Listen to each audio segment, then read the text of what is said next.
Hello friends, welcome back. কলকাতায় এখন শীত পড়ে গেছে, তো বাজারে নানা রকমের তরকারিও বেড়ে গেছে। তো তার মধ্যে একটা খুব সুন্দর তরকারি, সেটা হচ্ছে গিয়ে বিট গাজরের তরকারি। তো আমরা দেখে নিই কীরকমভাবে বানাবো বিট গাজরের তরকারি। আসুন দেখে নিই।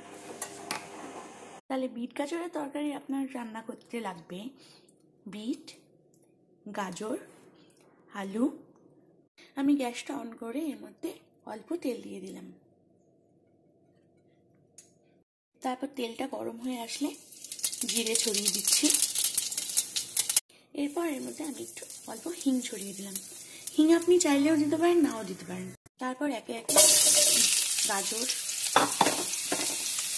বিট,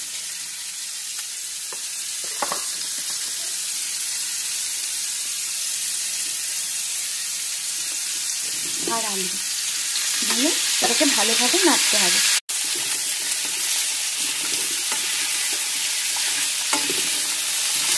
এটা একটু ভাজা ভাজা হয়ে আসলে এরপরে হলুদ, নুন স্বাদ অনুসারে দিতে হবে। আমার গাজর আর বিট আর আলুটা ভাজা ভাজা হয়ে এসছে।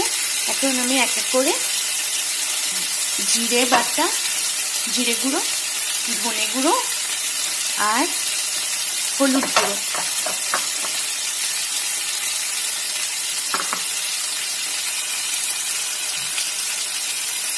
দিয়ে দিলাম। এবারে এটাকে ভালোভাবে স্টার করতে হবে।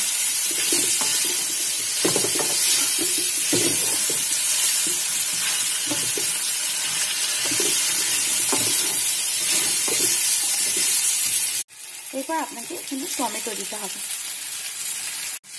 এবারে ভালোভাবে এটাকে স্টার করতে হবে।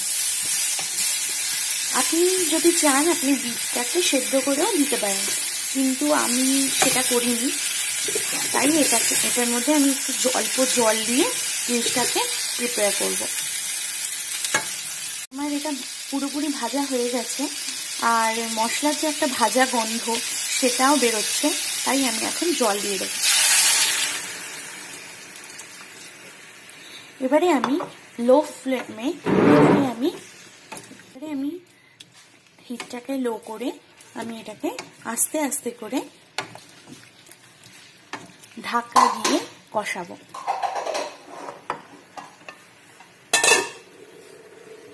আমার গাজর একটুখানি সেদ্ধ বাকি আছে, আলু মোটামুটি সেদ্ধ হয়ে গেছে, আর বিট আর একটু হবে সেদ্ধ।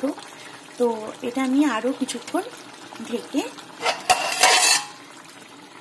প্রিপেয়ার করব। হয়ে গেল আমাদের বিট গাজরের তরকারি। এটা অবশ্যই বানাবেন। আর এই ভিডিওটা যদি আপনাদের ভালো লেগে থাকে দেন please like, share and subscribe করবেন। Thank you so much for watching.